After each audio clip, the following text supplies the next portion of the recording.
రావేల కిషోర్ బాబు గారు కానీ కోన రవికుమార్ గారు కానీ ప్రభుత్వం తరఫున వచ్చి జగన్మోహన్ రెడ్డి గారికి ఒక ఇన్విటేషన్ ఇచ్చే కార్యక్రమం కేవలం ఒక రాజకీయ దురుద్దేశంతోనే ఇచ్చే విధంగా ఉందిగా. ఎందుకంటే జగన్మోహన్ రెడ్డి గారు నేను అమలాపురం ప్రోగ్రాంకి వెళ్ళినప్పుడు ఆయన లేని సమయంలో వాళ్ళు ఆహ్వానం తీసుకొచ్చిన విధానం కానీ ఆల్రెడీ పుష్కరాలు స్టార్ట్ అయిపోయిన తర్వాత జగన్మోహన్ రెడ్డి గారు 18వ తారీఖున పుష్కరానికి వెళ్ళాలి అని నిర్ణయం తీసుకున్న తర్వాత ఆహ్వానం పట్టుకుని రావటం, అలాగే ఒక దళిత మంత్రి గారిని ఇక్కడికి కేవలం రాజకీయ దురుద్దేశంతో, ఎందుకంటే ఎవరన్నా ఆహ్వానంకి వచ్చేటప్పుడు మీడియా వారిని అందరినీ కూడా పిలుచుకుని వస్తారన్న సాంప్రదాయం కూడా మొట్టమొదటిసారి ఇప్పుడే మేము చూస్తున్నాం. ఎందుకంటే ఇక్కడికి వచ్చేటప్పుడు జగన్మోహన్ రెడ్డి గారి ఇంటి దగ్గర యావత్ మీడియాను కూడా తీసుకొచ్చి ఆహ్వానం పట్టుకొచ్చే విధానం కానీ ఇవన్నీ కూడా, ఎందుకంటే మీరు ఈ రాష్ట్ర ప్రభుత్వం అధికారంలోకి వచ్చిన కాడి నుంచి కూడా ప్రతి అంశాన్ని, ఎందుకంటే చిత్తశుద్ధితో పనిచేసి రాష్ట్రాన్ని అభివృద్ధి చేయాల్సిన పని మానేసి ఆ రోజున రాజధాని కట్టే విషయంలో అయితే కానీ,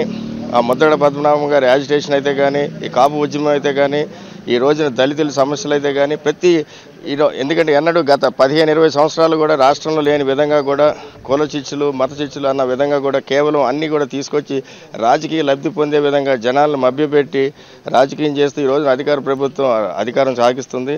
ఇవన్నీ మానుకుని రానున్న అట్లీస్ట్ రాబోయే 2 సంవత్సరాలన్నా రాష్ట్ర అభివృద్ధి మీద దృష్టి పెట్టి అభివృద్ధి చేసే విధంగా కూడా ప్రభుత్వం ఆలోచన చేయాలని చెప్పి కూడా మేము అందరం కూడా కోరుకుంటున్నాం. రావెల్ కిషోర్ బాబు గారు, తర్వాత కోన రవికుమార్ గారు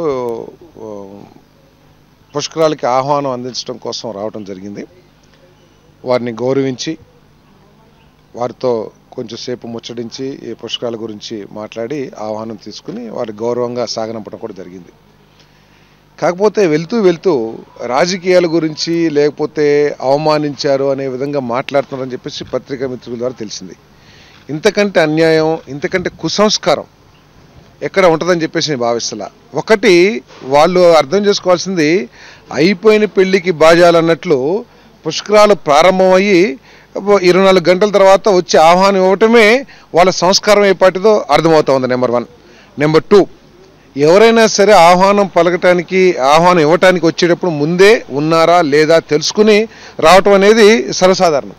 కానీ లేరని తెలిసి టీవీల ద్వారా లీకులు ఇచ్చి మేము వెళ్తున్నాము జగన్మోహన్ రెడ్డి గారికి ఆహ్వానం పలకటానికని టీవీల ద్వారా ఇచ్చి ఇంటెలిజెన్స్ వాళ్ళని పెట్టి ఇది రాజకీయమా లేకపోతే జగన్మోహన్ రెడ్డి గారు చేసిన రాజకీయం ఈ రాష్ట్ర ప్రజలు ఆలోచించాల్సిన అవసరం ఉంది. ఎందుకంటే ప్రతిసారి కూడా ఈ తెలుగుదేశం పార్టీ ఆహ్వానం పేరు మీదట కుళ్ళు రాజకీయం చేస్తూ ఉంది.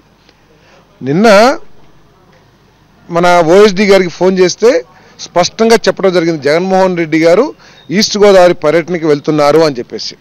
సరే, టీవీలో లీక్లు వచ్చినప్పుడు జగన్మోహన్ రెడ్డి గారు ఫోన్ చేసి మా పార్టీ తరఫు నుంచి నువ్వు ఉండు పార్దన, వాళ్ళు వస్తే కనుక వారిని ఆహ్వానించి వారిని గౌరవించి ఆహ్వానాన్ని తీసుకో అని చెప్పేసి కూడా చెప్పడం జరిగింది. నేను దాదాపు ఇక్కడ గంట సేపు వెయిట్ చేయడం జరిగింది. తర్వాత లాస్ట్లో జగన్మోహన్ రెడ్డి గారు వచ్చేటప్పుడు కూడా వీరు రాకపోయినప్పుడు వారు ఫోన్లో కూడా తెలుసుకుంటూ జరిగింది వచ్చారా అని చెప్పేసి. రాలేదంటే సర్లే అయితే రేపు కలుద్దాంలే పడదన్నా మీరు చెప్పండి, వాళ్ళు టీవీ ద్వారానే వస్తారని చెప్తున్నారు కాబట్టి నేను కూడా టీవీల ద్వారా పత్రికల ద్వారా చెప్పాను 10 గంటలకి రేపు కలుద్దామని చెప్పేసి.